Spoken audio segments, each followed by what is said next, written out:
আল্লাহ পাক সর্বপ্রথম সৃষ্টি করলেন আরশে আজিম। কি সৃষ্টি করলেন? এবং আরশটা পানির উপরে ছিল। কিসের উপরে? পানির উপর। এরপরে আল্লাহ রাব্বুল আলামিন সৃষ্টি করেছেন কলম। আল্লাহ পাকের কাছে লাউহে মাহফুজ আছে। লাউহে মাহফুজ মানে সুরক্ষিত একটা ফলক। এখানে আল্লাহ পাক কলমকে বললেন লিখো। কলম বলল যে মাযা আকতুব, আমি কি লিখবো হে আল্লাহ? আল্লাহ পাক বললেন কিয়ামত পর্যন্ত যা যা হবে, শেষ দিন পর্যন্ত যা কিছু ঘটবে লিখে ফেল। কলম লিখে ফেলেছে কিয়ামত পর্যন্ত কি কি হবে। অতএব আপনার রিজিক নিয়ে এত টেনশন করার কোনো দরকার নেই। বিয়ে শাদী হচ্ছে না, এই জন্য কবরে গিয়ে মানত করার কোনো দরকার নেই। সময় মতো হবে ইনশাল্লাহ। যখন রিজিক তাকদিরে লেখা আছে, সময় মতো ইনশাল্লাহ হবেই। তাকদিরের বাইরে কিচ্ছু হবে হবে না। তো আল্লাহ পাক তাকদির লিখে ফেললেন। এমনকি লাউহে মাহফুজে কোরআনও লিপিবদ্ধ আছে। সূরা বুরুজ পড়েন নাই?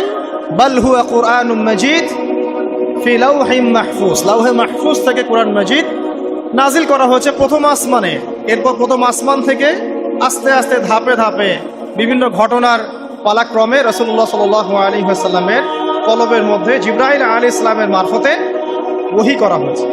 এই হলো কোরআন, যেটা নাজিল হতে সময় লেগেছে 23 বছর। লাউহে মাহফুজ আল্লাহ রাব্বুল আলামিন সব লিখে ফেললেন। এভাবে 6 দিন, আল্লাহ পাকের হিসেবে 6 দিন কত লম্বা আল্লাহ ভালো জানেন। 6 দিনে আল্লাহ রাব্বুল আলামিন এরপর সৃষ্টি করলেন পুরো মহাবিশ্ব। পুরো মহাবিশ্ব বলতে আমি শুধু পৃথিবীর সৌরজগৎ বোঝাচ্ছি না। এই মঙ্গল, বুধ, শনি, বৃহস্পতি এইটুক না, এরকম হাজার হাজার সৌরজগৎ মিলে একটা গ্যালাক্সি হয়। আর হাজারটা গ্যালাক্সি মিলে গিয়ে একটা আসমান হচ্ছে, মহাকাশের একটা ছায়াপথ আসমান হচ্ছে। তো এরকম 7টা আসমান, 7টা মহাবিশ্ব আল্লাহ পাক সৃষ্টি করলেন মাত্র 6 দিনে। কয় দিনে? ফি সিত্তাতি আইয়াম। 6 দিনে আল্লাহ পাক সৃষ্টি করলেন। এরপর আল্লাহ রাব্বুল আলামিন প্রত্যেক মহাকাশে তার যার যার কাজ সেটা দিলেন। যেখানে যেখানে মাখলুক সৃষ্টি করা আল্লাহ পাক করলেন। আল্লাহ রাব্বুল আলামিন মালায়েকা সৃষ্টি করলেন নূর দিয়ে। কি দিয়ে? আলো দিয়ে। আলোর মধ্য দিয়ে আল্লাহ রাব্বুল আলামিন ফেরেশতা সৃষ্টি করলেন। আল্লাহ পাক জিন সৃষ্টি করলেন। জিন কি দিয়ে? আগুন দিয়ে। একদম যেটা উত্তপ্ত আগুন, লাল আগুন, সেই আগুন দিয়ে আল্লাহ পাক জিন জাতিকে সৃষ্টি করলেন। সৃষ্টি করার পর আল্লাহ রাব্বুল আলামিন জিন জাতিকে পৃথিবীতে পাঠিয়েছেন। কোথায়? আর এখন মানুষ পৃথিবীতে যা করছে, জিন জাতীয় কিছুটা এরকমই কাজ করেছে, বরং তার চেয়েও হয়তো বেশি করেছে। পৃথিবীতে সে ফিতনার ফাসাদ সৃষ্টি করেছিল। এক পর্যায়ে আল্লাহ রাব্বুল আলামিন জিন জাতিকে ধ্বংস করে দিলেন। কিছু কিছু জিনকে আল্লাহ পাক অবশিষ্ট রাখলেন, যেগুলো পাহাড়ে, পর্বতে, বিভিন্ন জায়গায়, সমুদ্রে আশ্রয় নিল। পাহাড়ি এলাকাগুলোতে জিন থাকে, গভীর সমুদ্রে জিন থাকে, হ্যাঁ, জঙ্গলে জিন থাকে। এরকম কিছু জায়গা আছে, এগুলোর মধ্যে জিনরা থাকে। ওদেরকে ডিস্টার্ব করতে গেলে সমস্যা, আপনাকে ধরে ফেলবে।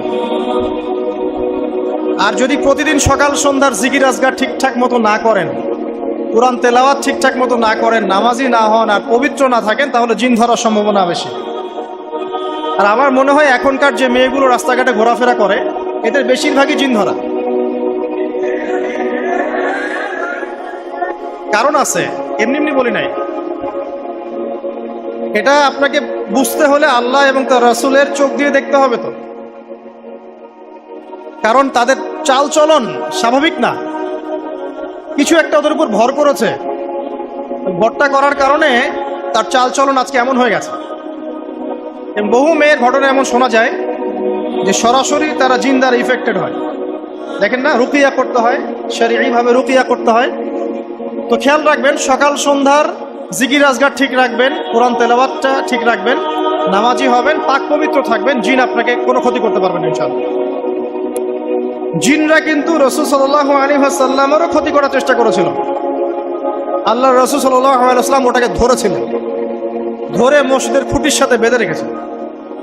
নামাজের মধ্যে জিন আমাদের নবীকে ডিস্টার্ব করেছিল, আল্লাহ রাসূল ওই জিনকে ধরেছেন, ধরে খুঁটির সাথে বেঁধে রেখেছেন। তারপরে তার মনে পড়লো সুলাইমান আলাইহিস সালামের কথা। সুলাইমান আলাইহিস সালাম বলেছিল আল্লাহকে, আল্লাহ আমাকে যে ক্ষমতা তুমি দিয়েছো, আমার পরে কাউকে এই ক্ষমতা আর দিও না। আর সুলাইমান আলাইহিস সালামকে আল্লাহ পাক জিন জাতিকে অনুগত করে দিয়েছিলেন।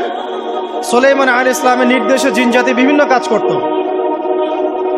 এমনকি সমুদ্রের মধ্যে ডুবুরির কাজও করত, সমুদ্রের ভিতর থেকে এরা রত্ন বের করে নিয়ে আসতো। এগুলো কিন্তু অনেক রূপকথা নয়, সত্য ঘটনা। তখন নবী সাল্লাল্লাহু আলাইহি ওয়াসাল্লাম বললেন যে আমার ভাই সুলাইমানের কথা আমার মনে পড়ে গেল, তাই আমি জিনটাকে ছেড়ে দিলাম। তো আল্লাহ পাক জিন জাতিকে সৃষ্টি করে এই পৃথিবীতে পাঠানোর পর তারা এরকম ফিতনা এবং ফাসাদ সৃষ্টি করার পরে আল্লাহ পাক ওদেরকে ধ্বংস করে দেন। দেওয়ার পরে আরো অনেক যুগ এবং অনেক শতাব্দী কেটে যায়। কত যুগ কত শতাব্দী আল্লাহ ভালো জানেন। অনেক লম্বা সময় পরে গিয়ে আল্লাহ রাব্বুল আলামিন ফেরেশতাদেরকে ডাকেন। কাদেরকে ডাকেন? তাদেরকে ডেকে বলেন ওয়াইস ক্বালা রাব্বুকা লিল মালায়েকা, স্মরণ করো নবী সেই সময়ের কথা যখন তোমার রব ফেরেশতাদেরকে ডাকলেন, ডেকে বললেন ইন্নী জাইলুন ফিল আরদি খলিফা, হে ফেরেশতা মণ্ডলী, আমি পৃথিবীতে আমার খলিফা পাঠাতে চাই। কি পাঠাতে চাই ভাই?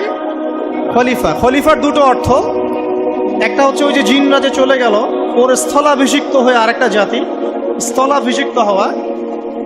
আরেকটা ব্যাখ্যা হচ্ছে খলিফা শব্দের মানে হচ্ছে যে ব্যক্তি আল্লাহ পাকের বিধান অনুযায়ী পৃথিবীতে বিচার ফয়সালা করে, সে আল্লাহর খলিফা।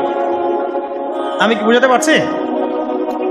আল্লাহ পাক ফেরেশতাদেরকে বললেন আমি পৃথিবীতে আমার খলিফা পাঠাতে চাই, প্রতিনিধি, এবং যে আল্লাহর বিধান দ্বারা বিচার ফয়সালা করে। তখন ফেরেশতারা বলছেন ক্বালু, ফেরেশতারা বলছেন আতাজআলু ফিহা মান ইউফসিদু ফিহা ওয়া ইয়াসফিকু দিমা, হে আল্লাহ আপনি কি এমন কোন সৃষ্টিকে আবার পৃথিবীতে পাঠাতে চান যে পৃথিবীতে গিয়ে ফিতনা ফাসাদ সৃষ্টি করবে অথবা রক্তপাত ঘটাবে? ফেরেশতারা এই কথা কিভাবে বলতে পারলো? হ্যাঁ, জিন জাতির অভিজ্ঞতার আলো। ঠিক আছে।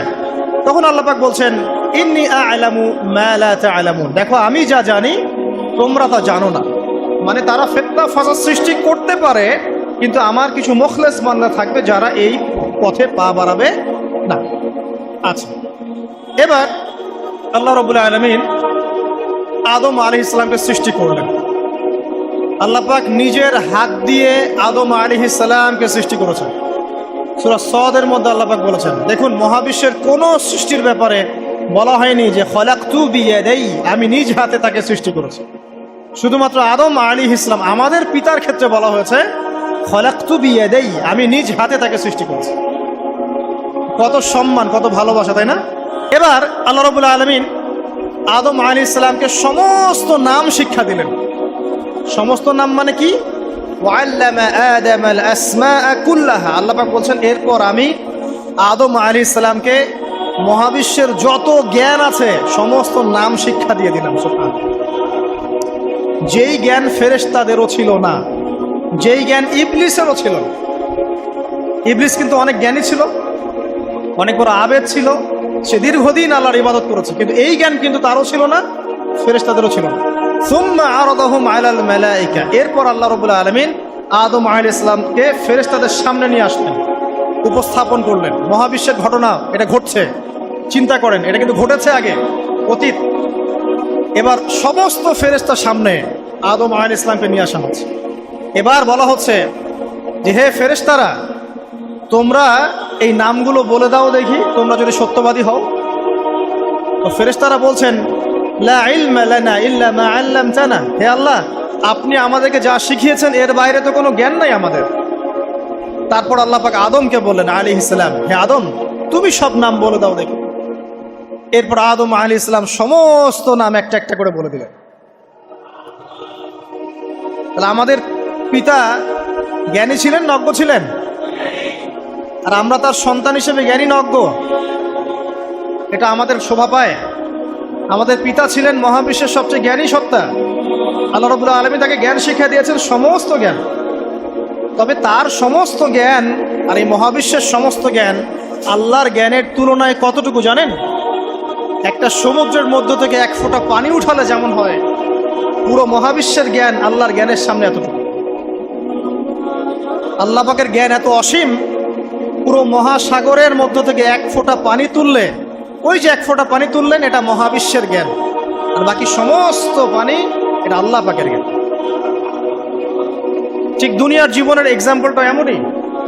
একটা সাগরের মধ্যে আঙ্গুল ডুবালে আঙ্গুল উঠালে যতটুকু পানি আঙ্গুলে বেঁধে থাকে এটা দুনিয়া, আর পুরো মহাসাগরটাই হচ্ছে কি আখিরাত।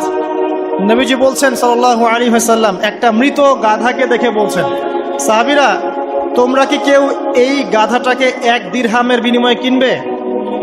কান কাটা মৃত বলে আছে, এই গাধাটাকে কিনবা 1 দিরহাম দিয়ে? সাহাবীরা বলছেন মাংনা দিলেও তো কিনবো না। ইয়া রাসূলুল্লাহ, যদি ফ্রিও কেউ দেয়, বিনামূল্যে দেয়, তাও তো নিব না। তখন নবী সাল্লাল্লাহু আলাইহি ওয়াসাল্লাম বলছেন, এটাই হচ্ছে আল্লাহর কাছে দুনিয়ার এক্সাম্পল। ওই মৃত গাধা তোমাদের কাছে যতটা না ইম্পর্টেন্ট, যতটুকু মূল্য রাখে, আল্লাহর কাছে এই দুনিয়া তার চেয়েও কম মূল্য রাখে। তো এই দুনিয়াতে তো সব ফয়সালা হবে না। আমরা তো হতাশ হয়ে যাই না যে দুনিয়াতে এমন কেন, এটা কেন, ওইটা কেন। দুনিয়া এটারই জায়গা। দুনিয়া সবকিছুর কনক্লুশনের জায়গা না, সবকিছুর পরিসমাপ্তির জায়গা হচ্ছে কিয়ামতের মাঠ। ওই দিন যে সফল সে সফল, যে ব্যর্থ সে ব্যর্থ। দুনিয়ার বাড়ি গাড়ি, স্ট্যাটাস, চাকরি বাকরি, ইজ্জত সম্মান, এটা সাফল্য ব্যর্থতার মানদণ্ড নয়, চূড়ান্ত মানদণ্ড নয়। চূড়ান্ত মানদণ্ড কি? ফামান যুহজিহা আনিন নার ওয়া উদখিলাল জান্নাহ ফাকাদ ফাজ। যাকে জাহান্নাম থেকে বাঁচানো হবে, জান্নাতে প্রবেশ করানো হবে, পুলসিরাত পার হতে পারবে, এই একমাত্র ব্যক্তি সফল। সাফল্যের সংজ্ঞাটা জেনে রাখবেন, তাহলে আপনি দুনিয়াতে হতাশ হবেন না ইনশাআল্লাহ। এবার কি হলো, যখন আদম আলাইহিস সালাম সমস্ত নাম শিক্ষা দেওয়া সমস্ত নাম বলে দিলেন, এখানে নাম মানে কিন্তু খালি নাম নয়, জ্ঞান বলে দিলেন, তখন আল্লাহ রাব্বুল আলামিন ফেরেশতাদেরকে বললেন, তোমরা সবাই এখন আদমকে সিজদা করো। ওয়া ইয কুলনা লিল মালাইকাতি ইসজুদু লি আদম। আল্লাহ পাক এবার বলছেন, আমি সমস্ত মালায়েকাকে বললাম তোমরা আদমকে সিজদা করো। ফাসাজাদু, সবাই সিজদা করলো, ইল্লা ইবলিস, ইবলিস সিজদা করলো না। কেন করলে না? ইবলিসকে বলা হচ্ছে, ইয়া ইবলিস মা মানাকা আল্লা তাসজুদা ইয আমারতুক। তোমাকে কে নিষেধ করলো সিজদা করতে ওই আদমকে, যাকে আমি আদেশ করেছি? কে নিষেধ করলো? তখন ইবলিস বলছে, খলাকতানি মিন নার ওয়া খলাকতাহু মিন তিন। আমাকে সৃষ্টি করেছেন আগুন দিয়ে, আর আদমকে সৃষ্টি করেছেন মাটি দিয়ে, আমি কিভাবে তাকে সিজদা করতে পারি? ইবলিস বলতে চাইলো যে আপনি যে বলছেন আদমকে সিজদা করো, আদম তো মাটির তৈরি, আমি তো আগুনের তৈরি, তাহলে আপনি ভুল বলছেন। নাউজুবিল্লাহ। আগুন কেন মাটির সামনে নত হবে? মাটি আগুনের সামনে নত হওয়া উচিত। তার কেয়াস হচ্ছে এমন, কেয়াস মানে কি? তার এটা কি? হ্যাঁ, তার এটা যুক্তি, তার এটা যুক্তি এবং দর্শন যে আমি কেন তাকে সিজদা করব? আমি তো আগুনের তৈরি, আর আদম হচ্ছে মাটির তৈরি। তো খলাকতাহু মিন নার ওয়া খলাকতানি মিন তিন, খলাকতানি মিন নার ওয়া খলাকতাহু মিন তিন। আমাকে সৃষ্টি করেছেন আগুন দিয়ে, আদমকে সৃষ্টি করেছেন মাটি দিয়ে। আবা ওয়াস্তাকবারা, আল্লাহ পাক বলছেন সে উদ্ধত হলো এবং অহংকার প্রদর্শন করলো। আর আল্লাহ পাক অনেক কিছু মাফ করে দেন, কিছু কিছু বিষয় আল্লাহ পাক মোটেই পছন্দ করেন। তার মধ্যে একটা হচ্ছে অহংকার, তার মধ্যে একটা হচ্ছে শিরক, তার মধ্যে একটা হচ্ছে অন্যের হক নষ্ট করা, তার মধ্যে একটা হচ্ছে আদম সন্তানকে হত্যা করা, তার মধ্যে একটা হচ্ছে বৃদ্ধ বয়সে ব্যভিচার করা, তার মধ্যে একটা হচ্ছে মুরতাদ হয়ে যাওয়া। ওই যে খ্রিস্টান হয়ে যাচ্ছেন না, খালি মরেন তারপর বুঝবেন, খালি মালাকুল মউত আসুক তারপর বুঝবেন। আল্লাহ রাব্বুল আলামিন বলছেন তার রাসূলের মাধ্যমে, কেউ যদি সাক্ষ্য দেয় আল্লাহ ছাড়া কোনো মাবুদ নাই, মুহাম্মদ সাল্লাল্লাহু আলাইহি ওয়াসাল্লাম শেষ নবী, ঈসা ইবনে মারইয়াম আল্লাহর প্রেরিত নবী, আল্লাহর পুত্র নন, জান্নাত সত্য এবং জাহান্নাম সত্য, এই 5টা বিষয় যদি কেউ সাক্ষ্য দেয়, ইনশাআল্লাহ সে জান্নাতে যাবে, তার আমল যেমনই হোক না কেন। টাকার বিনিময়ে, চাকরির বিনিময়ে, সমাজসেবার নামে আর চিকিৎসার নামে ইমান বিক্রি করে ফেললেন, সুবহানাল্লাহ সুবহানাল্লাহ। তোমাদের এই পৃথিবীতে বেঁচে থাকার চাইতে মাটির তলে চলে যাওয়া ভালো। আবর্জনার কোনো প্রয়োজন নাই আল্লাহর এই জমিনে। এই মুসলিম উম্মার আবর্জনার কোনো প্রয়োজন নাই। এই মুসলিম উম্মার ইমানদার সাহসী তরুণ প্রজন্মের দরকার। আল্লাহ পাক কবুল করুন, আমিন। এরপরে কি হলো? ইবলিস সিজদা করলো না, আবা ওয়াস্তাকবার, সে উদ্ধত হলো এবং অহংকার প্রদর্শন করলো। এবার আল্লাহ পাক জিজ্ঞাসা করলেন, কেন করলে না? কেন করলে না? সে বলল যে আগুন দিয়ে সৃষ্টি করেছেন আমাকে, তাকে সৃষ্টি করেছেন আপনি মাটি দিয়ে, সো আপনি ভুল আমি সঠিক, আমি কেন তাকে সিজদা করব? আল্লাহ পাক তখন আর তার প্রতি রহম করলেন না। আল্লাহ পাক তখন তাকে বলছেন ফাখরুজ মিনহা, এখান থেকে বেরো। আল্লাহ পাক যেমন গফুর রহিম আরহামুর রহিমিন, ঠিক তেমনি আল্লাহ পাক শাদীদুল ইকাব, কঠিন শাস্তিদাতাও বটে। আল্লাহ পাক শুধু কি দয়াই করবেন, শাস্তি দিবেন না? দিবেন। ফাখরুজ, অপদস্থ হয়ে লাঞ্ছিত হয়ে এখান থেকে বের হয়ে যাও। এখানে অহংকার করার অধিকার তোমাকে দেয়া হয় না, এখান থেকে বের হয়ে যাও। এবার ইবলিস বের হয়ে যাচ্ছে। বের হয়ে যাওয়ার সময় ইবলিস বলছে রব্বি, কি বলছে? রব্বি। দেখেন ইবলিস আল্লাহকে বলছে রব্বি, মানে ইবলিস আস্তিক। ইবলিস কি আস্তিক? ইবলিস আল্লাহ বিশ্বাস করে। ইবলিস বলছে রব্বি, হে আমার রব, আনজিরনি ইলা ইয়াউমি ইউবআসুন, আমাকে কিয়ামত দিবস পর্যন্ত অবকাশ দেন। আমাকে তো বের করে দিচ্ছেন, ঠিক আছে, আমাকে কিয়ামত দিবস পর্যন্ত অবকাশ দেন। শব্দ চয়ন হচ্ছে রব্বি, হে আমার রব। মানে ইবলিস কিন্তু নাস্তিক না। তাহলে এখন যারা এই যে এথিজমে বিশ্বাস করছেন, আসলে এরা কেউ নাস্তিক না, এরা ইসলাম বিদ্বেষী। কখনো দেখবেন না তাদেরকে অন্য ধর্মের কোনো বিষয় নিয়ে কটু মন্তব্য করছে, প্রশ্ন উত্থাপন করছে, এমনটা খুব কমই দেখবেন। এদের যত মাথা ব্যথা ইসলাম নিয়ে। এখানে দেখেন ইবলিসের কথা বলছি, ইবলিস কিন্তু আস্তিক। ইবলিস কি বলছে? রব্বি আনজিরনি ইলা ইয়াউমি ইউবআসুন, হে আমার রব। ইবলিস জানে যে আল্লাহ তার রব। ওই যে সূরা হাশরের শেষের দিকে পড়ে দেখবেন ইবলিস বলে উকফুর, তোমরা কুফরি করো। তারপরে মানুষ যখন কুফরি করে সে বলে আমি ইন্নী আখাফুল্লাহ রাব্বুল আলামিন, আমি আল্লাহকে ভয় করি যে জগৎ সমূহের প্রতিপালক। শয়তানকে মানুষ গিয়ে জিজ্ঞাসা করবে, জাহান্নামীরা, তুমি আমাদেরকে পথভ্রষ্ট করেছে। শয়তান বলবে আমি কিচ্ছু করি নাই, আমি তোমাদেরকে কোনো কাজে ফোর্স করি নাই, আমি শুধু তোমাদেরকে ওয়াসওয়াসা দিয়েছি, তোমরা নিজেরাই কাজ করেছো। ফালা তালুমুনি ওয়ালুমু আনফুসাকুম, সূরা ইব্রাহিম পড়ে দেখেন। শয়তান বলবে তোমরা আমাকে লানত করো না, নিজেদেরকেই লানত করো, আমি তো তোমাদেরকে বাধ্য করে কাজ করাই নাই, তোমরা নিজেরাই করেছো এই কাজগুলো। আসুন সামনে যাই। এবার আল্লাহ পাক যখন ইবলিসকে বের করে দিলেন, সে বলছে আমাকে কিয়ামত পর্যন্ত অবকাশ দিন। কিয়ামত পর্যন্ত অবকাশ নিয়ে ইবলিস কি করবে? উত্তর, ইবলিস বলছে ফাবিমা আগওয়াইতানি, হে আল্লাহ, যে কারণে বা যে আদমের কারণে আপনি আমাকে এখান থেকে বের করে দিলেন, লাআকউদান্না লাহুম সিরাতাকাল মুস্তাকিম, আমি সে আদম সন্তানের সরল পথে ওত পেতে বসে থাকব। শয়তানের কথা কি মনে থাকবে যুবক ভাইরা? শয়তানের চ্যালেঞ্জ কি? আমি আদম সন্তানের সরল পথে ওত পেতে বসে থাকবো, মানে আমার আপনার সবার পথে সে ওত পেতে বসে আছে। এটা যদি মাথায় থাকে তাহলে জীবনে চলা সহজ হয় না? আচ্ছা, আর কি করবো? সুম্মা লাআতিয়ান্না মিন বাইনি আইদিহিম, শুধু বসেই থাকবো না, আমি আসবো তাদের সামন থেকে, ওয়া মিন খালফিহিম, তাদের পিছন থেকে, ওয়া আন আইমানিহিম, তাদের ডান দিক থেকে, ওয়া আন শামাইলিহিম, তাদের বাম দিক থেকে, ওয়ালা তাজিদু আকসারাহুম শাকিরিন, হে আল্লাহ, আপনি বেশিরভাগ আদম সন্তানকে শুকরগুজার পাবেন না। কার কথা? শয়তানের এই কথাটা কি সত্য না মিথ্যা? এখন বেশিরভাগ লোক নামাজ পড়ে না পড়ে না? পড়ে। বেশিরভাগ মুসলিমের দাড়ি আছে না নাই? বেশিরভাগ মুসলিম সুদ খায় না খায় না? এখন বেশিরভাগ তরুণ প্রজন্মের জেনায় আছে না নাই? পর্নোগ্রাফি সবাই দেখে না দেখে না? অন্যের সম্পদ আত্মসাৎ মানুষ করছে না? দুর্নীতি করছে না? ঘুষ খাচ্ছে না? ইসলামের বিধান 100% পালন করে কত পার্সেন্ট মানুষ? খুব কম। আচ্ছা বাদ দেন এত বড় বড় কথা, শুধু কুরআনুল কারীম তেলাওয়াত করতে পারে কতজন মানুষ? বলি না আমরা 90% মুসলিমের বাংলাদেশ, তো 90% মুসলিমের বাংলাদেশে কত ভাগ মুসলিম কোরআন তেলাওয়াত করতে পারে? একটা শুমারি করে দেখেন, কোরআন শুমারি, এটা কোরআন শুমারি করে দেখেন যে কত পার্সেন্ট মুসলিম শুদ্ধ করে কোরআন পড়তে পারে। যারা পড়তে জানে তাদেরও পড়া যে কত ভুল আছে, আলেম ওলামার কাছে গেলে বুঝতে পারবেন। আর এই ভুলের কারণে যে অর্থ কত পরিবর্তন হচ্ছে আপনি তো জানেনই। তো এই যে শয়তান বলেছে ওয়ালা তাজিদু আকসারাহুম শাকিরিন, আপনি বেশিরভাগকেই শুকরগুজার পাবেন। তো কথা সত্য না মিথ্যা? দেখেন ও কিন্তু তার মিশনের মধ্যে ঠিকই আছে। কথা যে সত্য তার প্রমাণ সহিহ বুখারীর একটা হাদিস, যেটা 4 বার এসেছে বুখারীর মধ্যে, যে আদম আলাইহিস সালামকে ডাকা হবে কিয়ামতের মাঠে, ডেকে বলা হবে তোমার সন্তানদের মধ্য থেকে জাহান্নামীদেরকে আলাদা করে দাও। আদম আলাইহিস সালাম বলবেন কতজনকে আলাদা করে দিব? আল্লাহ পাক বলবেন প্রতি 1099 জনকে জাহান্নামের জন্য আলাদা করে দাও। শয়তানের কথা ঠিক না বেঠিক? এবার আল্লাহ রাব্বুল আলামিন তাকে বের করে দিলেন। ইবলিস এবার বের হয়ে গেল, চ্যালেঞ্জও করলো।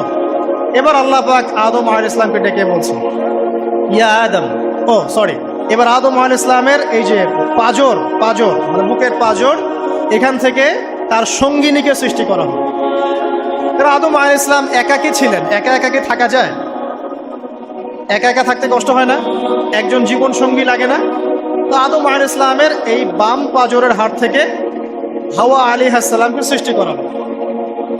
সৃষ্টি করার পর আরো একটা ঘটনা আছে যে আল্লাহ রাব্বুল আলামিন আদম আলাইহিস সালামের পিঠের যে অংশটুকু আছে, এই অংশটুকু থেকে আগামীতে যত আদম সন্তান আসবে সবাইকে ছোট ছোট পিঁপড়ার আকৃতিতে সামনে নিয়ে দেখালেন। সুবহানাল্লাহ। যত আদম সন্তান আসবে আল্লাহ পাক সবাইকে আদমের সামনে দেখালেন এবং বললেন, এই যে শুভ্র অংশ যারা, মানে সাদা অংশ যারা, তারা তোমার সন্তানদের মধ্য থেকে সবাই জান্নাতি। আর তোমার এই যে বাম পাশে যেগুলো কালো কালো ছোট ছোট আকৃতি দেখছো, এগুলো সব তোমার সন্তানদের মধ্য থেকে জাহান্নামী। আমরা দোয়া করি আমরা তাদের অন্তর্ভুক্ত না হই।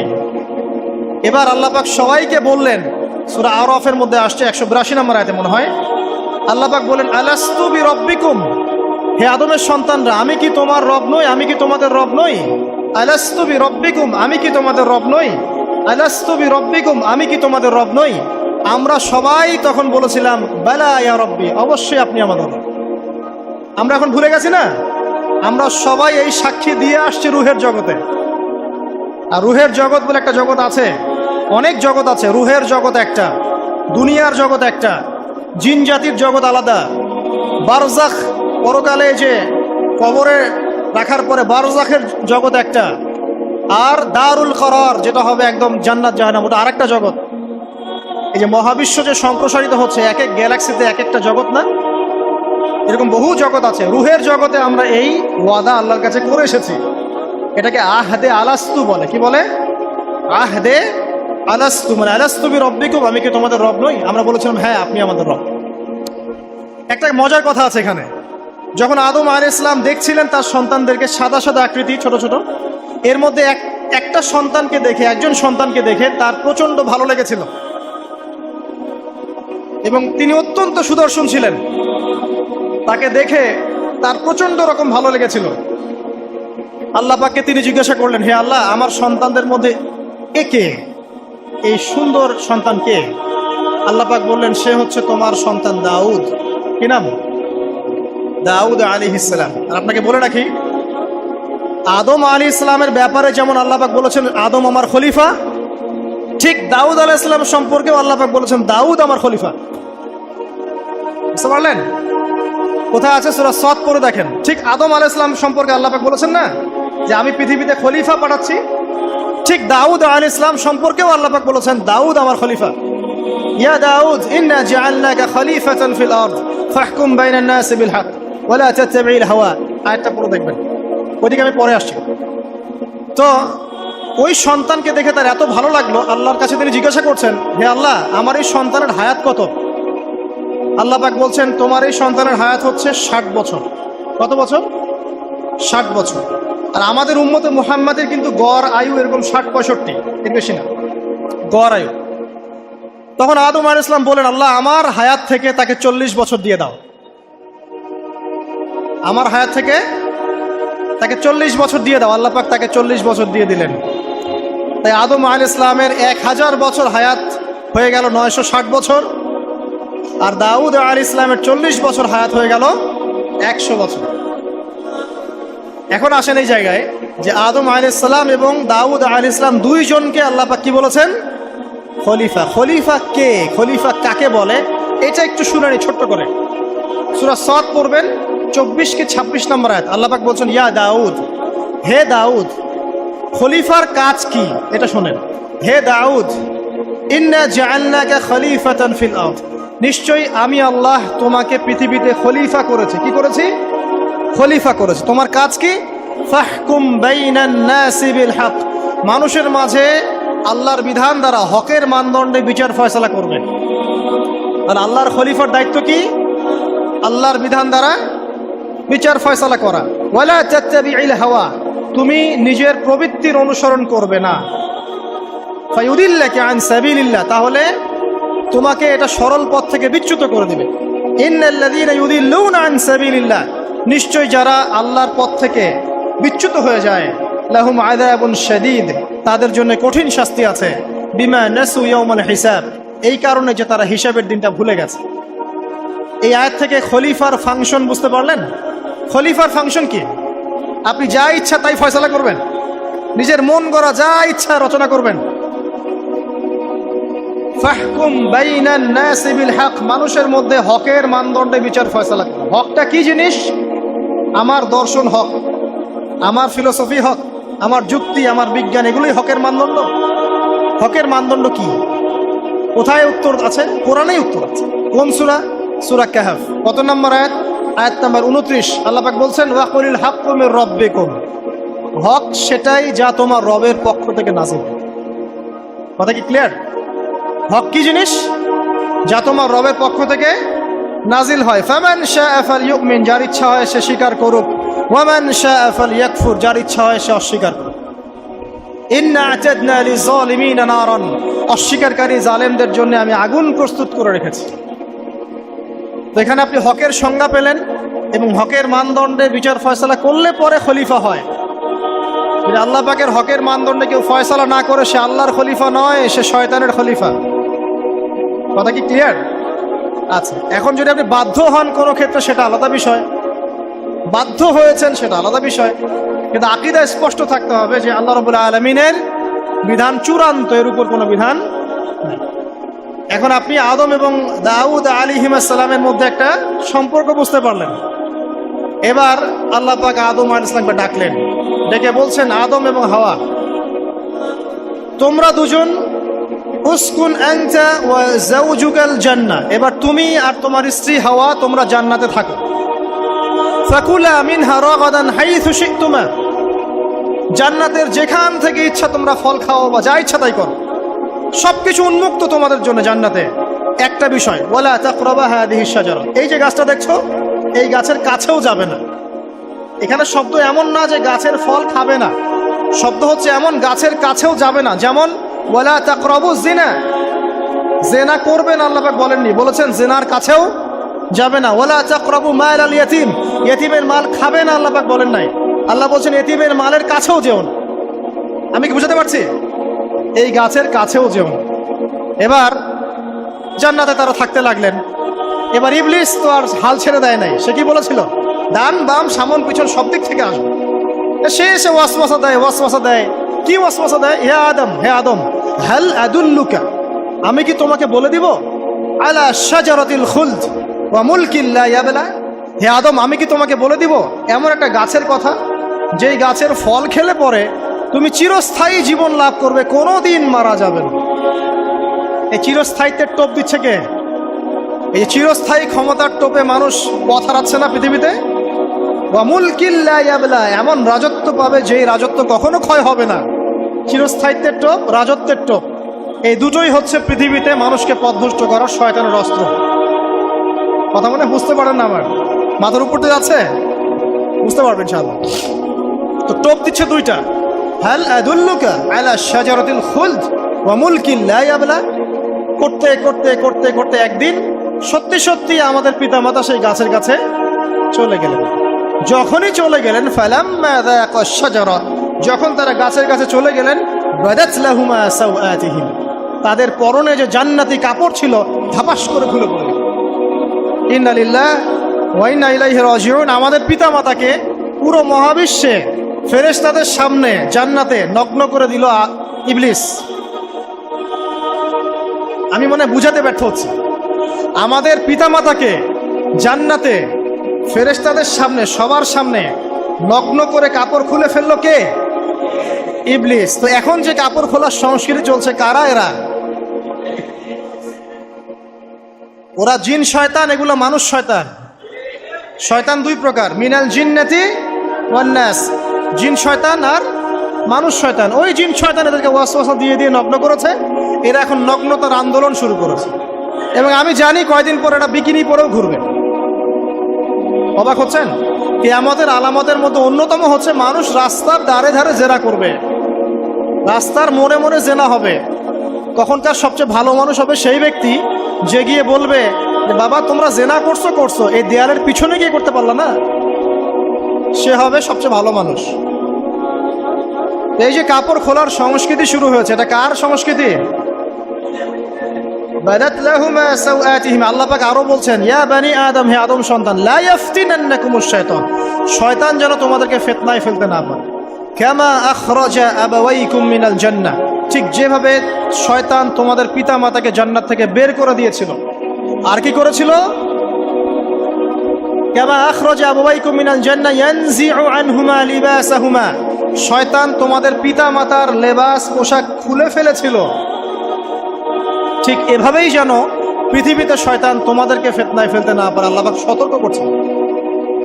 এখন কি বুঝতে পারছেন? এই নগ্নতার যে 6 লাভ, নগ্নতা, অশ্লীলতা, পর্নোগ্রাফি, বেহাপনা, ফ্রি মিক্সিং, নারীদেরকে নগ্ন করে রাস্তায় বের করে নিয়ে আসা, এগুলো কার এজেন্ডা? শয়তানের এজেন্ডা। এর উপর কোনো কথা নাই, কারণ কোরআনের উপর কোনো সত্য নাই। এগুলোর উপরে কোনো কথা হবে না, বিকজ কোরআনের উপর কোনো সত্য নাই। আছে? নাই। কোরআনে আল্লাহ পাক বলেছেন যে শয়তান ফিতনায় ফেলেছিল, ইয়ানজিউ আনহুমা লিবাসাহুমা, শয়তান তোমাদের পিতামাতার লেবাস খুলে ফেলে দিয়েছিল। ওয়াতাফিকা ইয়াখতিফানি আলাইহিমা মিন ওয়ারাকিল জান্নাহ, তখন আমাদের পিতামাতা জান্নাতের গাছের যে এই যে পাতাগুলো আছে এগুলো ছিঁড়ে ছিঁড়ে লজ্জাস্থান ঢাকতে লাগলেন। ইন্না লিল্লাহ। আমাদের পিতামাতার কি দুর্দশা হয়েছিল, আমাদের পিতামাতার কি দুর্দশা, কি লজ্জা হয়েছিল তখন। চিন্তা করে দেখেন, শয়তান কাপড় খুলে ফেলে দিয়েছে। আর আমাদের পিতামাতা, আমাদের মা, আমাদের বাবা জান্নাতের এই যে পাতাগুলো ছিঁড়ে ছিঁড়ে গায়ের লজ্জাস্থান ঢাকা শুরু করেছেন। কি পরিমাণ লজ্জা চিন্তা করেন। আপনাকে যদি এখানে কেউ নগ্ন করে ফেলে এবং আপনি যদি না চান বিষয়টা, সবাই জোর করে আপনার কাপড় খুলে ফেলে, আপনার কেমন লাগবে? কেমন লাগবে? এই ঘটনা ঘটেছে মহাবিশ্বে, শয়তান ঘটিয়েছে।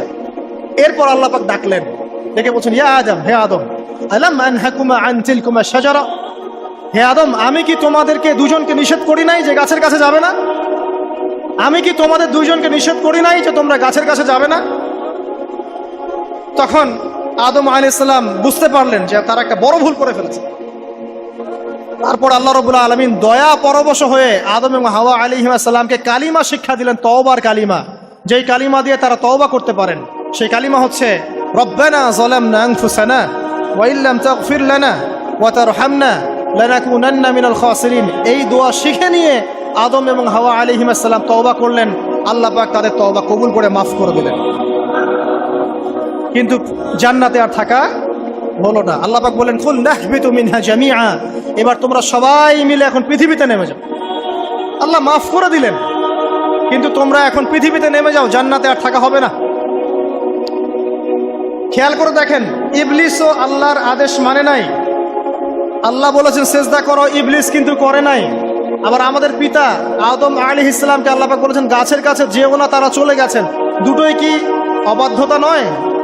তাহলে ইবলিসকে চিরস্থায়ী জাহান্নামী করা হলো, আদম সন্তানকে কেন করা হলো না? উত্তর, আদম সন্তান আদম আলাইহিস সালাম তওবা করে ফিরে এসেছে, ইবলিস আসে নাই।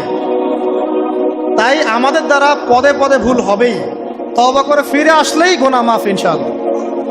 আর যদি ইবলিসের মতো গুনার উপর গুনাহ করতেই থাকেন আর বলেন যে আমি ঠিক কাজ করছি, তাহলে ইনশাআল্লাহ ওই যে জাহান্নাম অপেক্ষা করছে। ইবলিসকে আল্লাহ পাক বললেন যে তুমি এবং তোমার অনুসারী যারাই থাকবে সবাইকে দিয়ে লাআমলাআন্না জাহান্নামা মিনকুম আজমাইন, তোমাদের সবাইকে দিয়ে আমি জাহান্নাম পরিপূর্ণ করব। নাউযুবিল্লাহ। এবার সবাই পৃথিবীতে নেমে আসলো। পৃথিবীতে এসেই কি আল্লাহ পাক ছেড়ে দিলেন? না। আল্লাহ রাব্বুল আলামিন বলছেন, কুল নাহবিতু মিনহা জামিআ, তোমরা পৃথিবীতে নেমে যাও।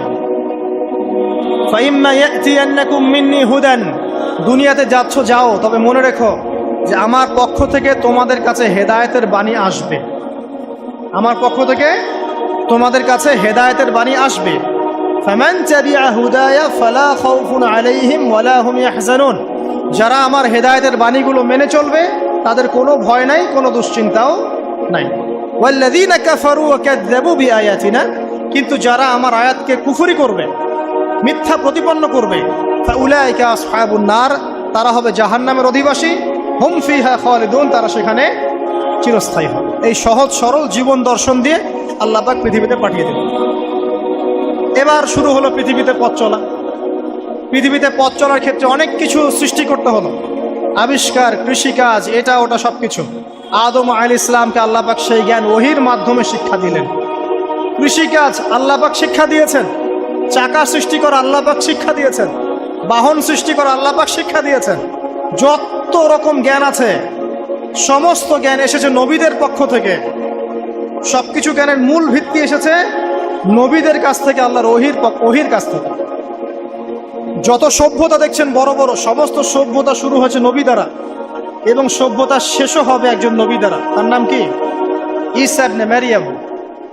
আদম আলাইহিস সালাম আল্লাহর দেয়া শিক্ষায় শিক্ষিত হয়ে দুনিয়াতে চলতে লাগলেন এবং তওবা ইস্তেগফার করতে লাগলেন, কাঁদতে লাগলেন। দীর্ঘকাল তারা ক্রন্দন করেছেন। কি কারণে? ওই যে একটা ভুল তারা করে ফেলেছে। দুনিয়াতে এসে ক্রন্দন করতে করতে করতে করতে আল্লাহ রাব্বুল আলামিন এক পর্যায়ে তওবা কবুল করে ফেললেন। এবার সামনে যান, তাদের সন্তান হলো হাবিল এবং কাবিল। নাম শুনেছেন? শোনেন নাই? হাবিলের কুরবানি কবুল হয়, কাবিলের কুরবানি কবুল হচ্ছে না। বিকজ কাবিল এর কুরবানির মধ্যে ইখলাস নাই। ভাইয়ের কুরবানি কেন কবুল হচ্ছে, আমারটা কেন হচ্ছে না? হিংসার বশবর্তী হয়ে কাবিল হাবিলকে হত্যা করে ফেললো। নবী পরিবারের সদস্য হয়েও কাবিল এরকম অন্যায় করে ফেলল। আর কি হলো? রাসূল সাল্লাল্লাহু আলাইহি ওয়াসাল্লাম বলেছেন, পৃথিবীতে যত মানুষ অন্যায়ভাবে নিহত হবে, পৃথিবীতে যত মানুষ অন্যায়ভাবে খুন হবে, সমস্ত খুনের পাপের একটা অংশ কাবিলের আমলনামায় যুক্ত হবে। কারণ সেই প্রথম খুন চালু করেছে। এই যে আজকে গুনাহে জারিয়া চালু করছেন না, সুদী এনজিও, সুদী সমিতি, সিনেমা হল, এইটা ওইটা, মদের বার, যত গুনাহে জারিয়া চালু করছেন, মৃত্যু হবে, কবরে যাবেন ঠিকই, কিন্তু গুনাহ কমবে না ইনশাআল্লাহ। মনে করেন একজন নগ্ন ছবিতে অভিনয় করেছে, ঠিক আছে, এখন নাই পৃথিবীতে, বা কেউ অশ্লীল গান বাজনা করে দুনিয়া থেকে বিদায় নিয়েছে, দুনিয়াতে তার গান এখনো বাজছে, সে কবরে শুয়ে শুয়েই সেই গুনাহগুলো পাচ্ছে। ঠিক আপনি যদি এখন ভালো কোনো কাজ করেন, দিনই কোনো ভালো কাজ করেন, মসজিদ হোক, মাদ্রাসা হোক, ইয়েতিমখানা হোক, বিধবাদের কোনো প্রকল্প হোক, বৃদ্ধাশ্রম হোক, মানবতার কোনো কল্যাণমূলক কাজ হোক, মৃত্যুর পরেও ইনশাল্লাহ আপনি নেকি পেতে থাকবেন। সদকায়ে জারিয়া আর গুনাহে জারিয়া ভালো করে বুঝবেন। একটা গুনাহ করে মাফ নেওয়া আলাদা বিষয়, আর গুনাহ চলতে থাকাটা আর একটা বিষয়। আল্লাহ আমাদেরকে হেফাজত করুন, আমিন।